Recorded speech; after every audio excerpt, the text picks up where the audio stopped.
All right, looks like we're live. All right, hello everybody. This is the Doug and Fur Show. My name is Doug Petrozelli. This is my partner in truth, Fernando? and yes, we're doing a special today.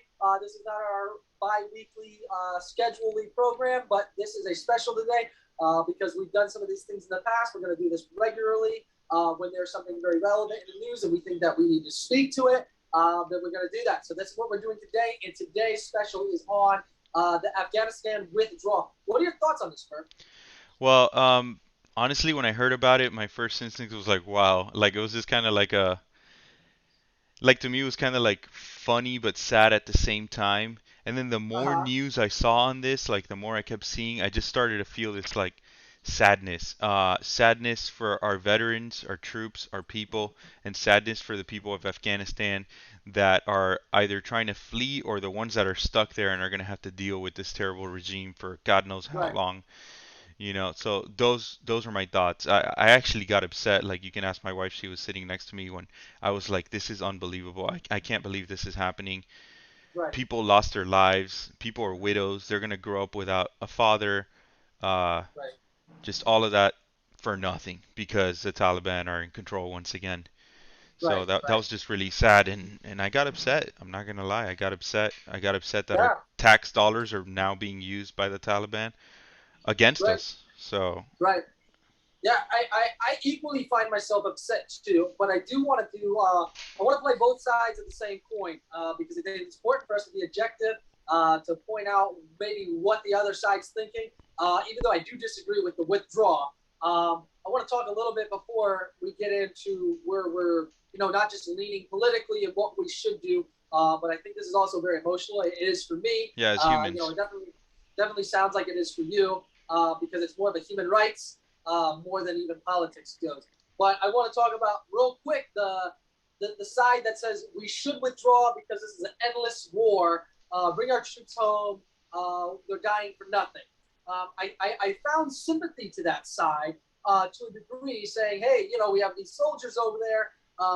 What are they doing? What's getting accomplishing? We've been over there 20 years, and if we haven't accomplished what we set out to do by now, we're never going to. What are your thoughts from that perspective? Well, that's a great point because I mean, due to obviously like my biases and my political leanings, I found myself first being angry with the president and being Right, angry with the administration for pulling out. Um, right, President Biden came out with a recent press statement, like just responding, which I thought was great because at first everyone was getting on him for leaving and taking a quote unquote break, and just like, hey, I'm going to step out, I'm not going to answer these questions. I mean, I think that was necessary so they can kind of just get together and decide what they were going to say. But he right, recently came out with a response that I personally thought was pretty good, and I thought it was good not because I necessarily agree. Obviously, I have my objections, but I thought that it was an educated response, and it really helped me to see the other side's view.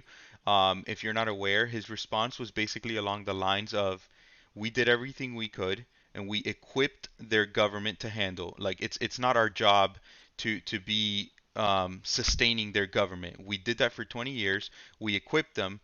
We gave them everything they needed, but we can't give them the will to fight." And right, they fled. As soon as we left, they fled.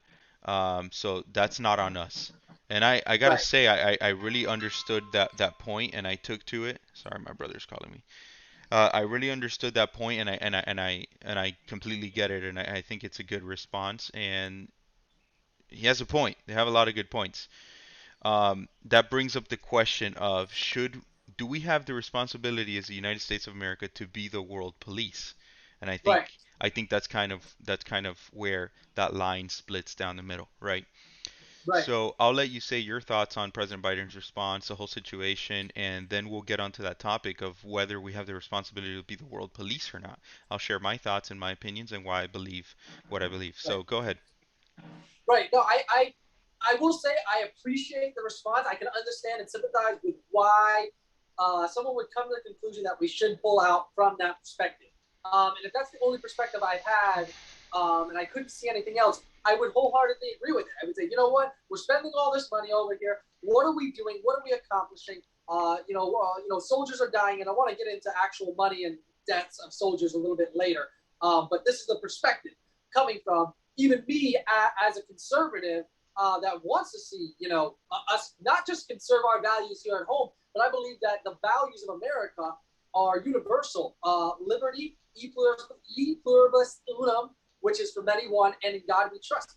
These three values, I believe, are universal and do good wherever they go. And I Yeah, want to see human that rights. not just here at home, but I want to see that spread internationally. I want to see the world have the same prosperity, wealth, peace, and just a joy-filled life that we're able to have in this country. I think that takes American intervention. If that's not happening, even from a conservative standpoint, I understand. Let's get the hell out of there. That's my thought. That's my original, knee-jerk reaction from that perspective. However, I have another perspective, and I can't tell you how much I disagree with this situation. How much I disagree with the small sacrifice that I think we should be making. The idea that according to last year's budget, the cost of what it was costing us to operate in Afghanistan was 1% of our U.S. budget. I don't think that's a small cost. The fact that only one of our our own military men was killed in the last 18 months. These are very low cost. It's more dangerous to be a police in Detroit or Chicago right now than it is to be have a Yes, military yeah, presence in Afghanistan. I definitely. don't think that was worth it, and so I can't tell you how much I disagree with that situation. Never mind the fact that yes, we'll get into this a little bit later, but I just want to say how much I do completely disagree with that. Yeah, The sacrifice it was costing us, we were reaping an abundant more reward from it. President Biden said that our only goal ever being in Afghanistan was to make sure that the Taliban would never do another terrorist attack here domestically. And if you go by that standpoint, then pulling out the troops is justified because I think according to the situation before he pulled out, then it's like, yeah, well, we're pretty much ensuring that. However, I think it goes beyond ensuring domestic terrorism here at home from the Taliban. I think it just has to do with human rights in general. Um, Right, there's a reason why pretty much every president says, hey, we're going to pull the troops out, and then they don't when they become president. They're running right, for president. We're going to pull the troops out. We don't need to be there. And everyone's like, yeah, that sounds great. And then they become president and they don't follow on that promise. They do a right, little bit to kind of appease the public, but they don't follow. And I think it's because the military branch is like, hey, I know you said you're going to pull out the troops, but we know what's going on and you don't. And here are the details. And then the president's like, oh, that's why we haven't pulled out the troops. Or maybe they right, knew the whole time and it was just a political promise so they can get elected. The point is, they make the promise and then they don't fully do it. Obama tried, but it wasn't complete. Even Trump tried, but it wasn't right, complete. And Biden was the first one to actually completely do it, and it's a disaster. So right, right, there's a reason why it hasn't been done, and our presence is required there if we are to keep things the way that that we were keeping them before. Now, if you want that sort of chaos, then of course, pull out the troops. Um, right, but yeah, so I think that's what's going on, and that's why we haven't pulled out for so long. And I think that that pulling out, I agree with you. I think it was a huge mistake because of what's going on. But again, if you ascribe to the side that it's not our job to be their police and to keep their government in order, then of course you think it was a good decision to pull out the right, troops.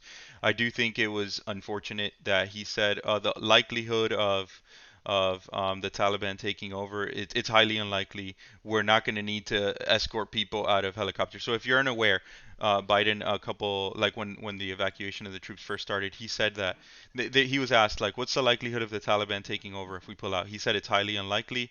It's not even the same caliber as Vietnam. The North Vietnamese army was more well equipped to attack our embassy. And he also said that we weren't going to need to pull out U.S. ambassadors from the embassy in Afghanistan by helicopter, because what happens is when the situation gets very dangerous, they bring a helicopter into the embassy, they pull out the ambassadors to get them out safely because they can't get them out from the ground. And that's right. exactly what happened. The Taliban took Yeah. over within, I don't know, a couple of weeks or whatever. I think it was a couple hours.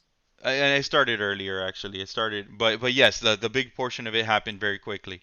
Um, and then They and basically taken over almost the entirety of the country at this yeah, point. yeah, they got to the capital and a Chinook, which is a U.S. transport helicopter. was pulling out U.S. ambassadors. Exactly what he said wouldn't happen, happened. Now, I don't want President Biden to fail. I personally disagree with a lot of his policies, but I want him to succeed because I want what's best for the country Right. ultimately. Because he's still my president. As much as I didn't vote for him, as much as I disagree with policies, he is still my president. He's still the commander in chief. I need to respect the office. Somebody here on the comments said, Hamilton Lifestyle said, if you're not disgusted, disturbed, or enraged, you're simply unaware.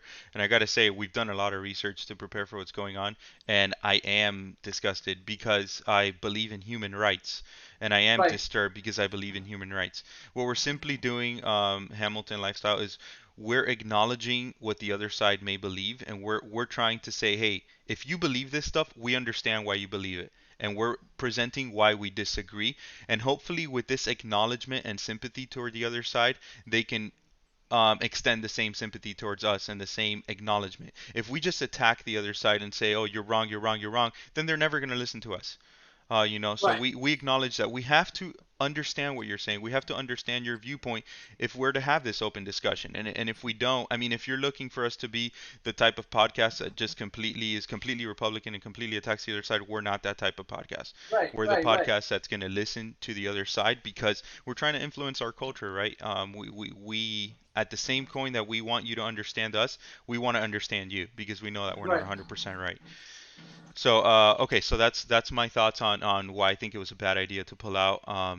Because I believe in human rights and my perspective has changed. I used to be the type of person that's like, oh no, Americans first. And while I think it's very important to focus domestically, I think it's important to focus on Americans because we can't help the world if we haven't helped ourselves. But at the end of the day, right, I think that we're all humans and all humans share equal rights. And the people in Afghanistan that are going to be oppressed due to a horrible Taliban regime, it sucks. Like they don't have the choice. They were born there. What if you were right, born there? It's unlucky that you were born there. And I think that as a powerful nation with wealth and prosperity, we should help those in need. Um, right. anyway, Yeah, I so mean, go ahead. no, yeah, so I was going to let you share your point. Hamilton Lifestyle, I think, responded to us. He said, let's just remember we're all against a war on terrorism, but having Right, a strategic presence in that region was critical, and we now see why. right, And yes, I think Doug and myself agree with you, and that's why we don't think that the troops should have been pulled out. Ed Kai said, little girls are being given to Taliban soldiers to rape. And yeah, that's one of the reasons we're disturbed.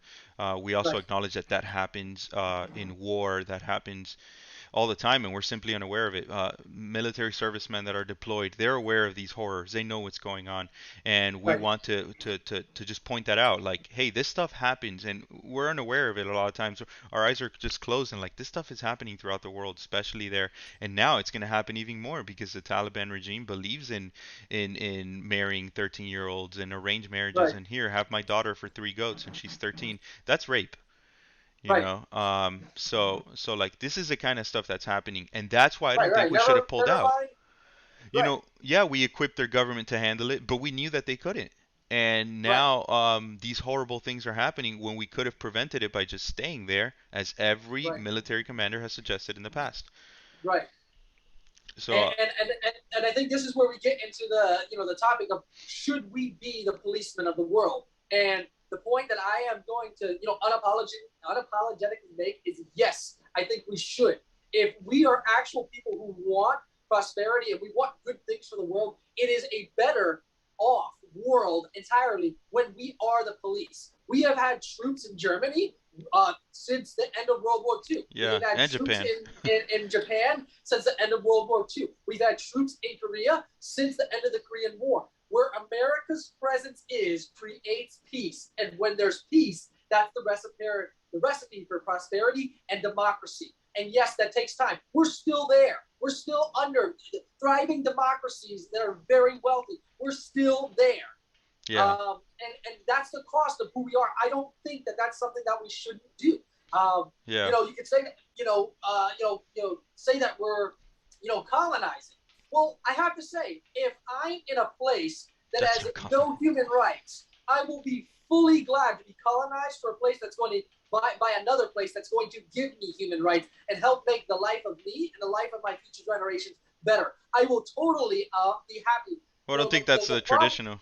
That's not the traditional definition of colonizing, and that's why, I mean, Right, colonizing back then was just to wipe out the population and make it yours. And right, that's definitely not what we're trying to do. You know, what right, we're right, trying to do is bring human rights to an oppressed people. Hamilton right, Lifestyle said China is now talking highly of the Taliban. One can only imagine the threats that that could present. And actually, Doug and I have been talking about doing a show on China, an episode on China, right, because and now we have even more to talk about now that we're backing the Taliban. right, You know, so yeah, so just hang tight there. We're definitely going to talk about that at some point in the future. We're going to give it a full episode. Um, right, but yeah, I agree with you about being the world police, and I see it this way, right? You're in, pretend you're an adult. You're in your 20s or 30s, and your mind is mature. You at least more mature that of a 9-year-old or whatever. And you're walking around, or you're at the playground, and you see a 9-year-old bullying a 6-year-old, right? Now you can just say, "Oh, that's not my job to be the world police, or that's not my job to discipline that child." And you're right, it's not. It's the parent's job. Um, but you could just walk away, or you can intervene and say, "Hey, you shouldn't do this," and stop it from happening. Especially when it's physical violence. Imagine if the 9-year-old is hitting or doing physical violence on the 6-year-old. You know, I right. think it kind of is your Moral obligation. yeah, your moral obligation. I mean, sure, you can just walk away and you have no legal requirement to interfere, but it's just as good people, that's what we should do. You know, you don't want to see a Right, 9-year-old bully a 6-year-old. And I think that the United States is that adult presence in the world. We right, have the wealth and prosperity. I mean, think about it. Pretty much all of us have an iPhone. It's the only country in the world where you can't afford rent, but you can afford your iPhone. right, Um, and and and we have that compared to other countries that are still being oppressed. So when we see the Taliban oppressing people, I think we have that moral obligation to step in and do something about it because we can. And right, I think we should have done the same thing in Venezuela. We should have done the same thing in Cuba, and any of these other right, places that are being oppressed. If we can help, right, we should. That's right. what I think. And I also want to speak to the idea that this is not something that simply just cost us. This is something we benefit from. We are great trade partners with Germany, South Korea, and Japan right now. Yes, it took sacrifice and it was the right thing to do, but it also benefits us on the backside. It would have Yeah, benefited for us to stay in Afghanistan so we had a staging military presence in the middle of the desert in case other wars broke out. It pushes back against other terrorist states that are not being occupied because and I we have think such somebody's calling here. an ability to mobilize right there. There are benefits, and who knows what the next 50 years looks like. When it comes to the idea of us being trading partners with a state that could become very wealthy and prosperous if we had enough peacetime there. Alessia, can you take this call to see if it's a pizza? Sorry, guys, I ordered a pizza so for lunch. That's either a pizza or it's a caller. Um, but yeah, it just to let you guys know, we won't be taking calls since it's a short episode today. Um, Right, but yeah, so that's that. I mean, it's a great point that we've shared on being the world police. The fact that it benefits us as well. Even if it didn't benefit us, I think it's just a moral obligation, something we should do.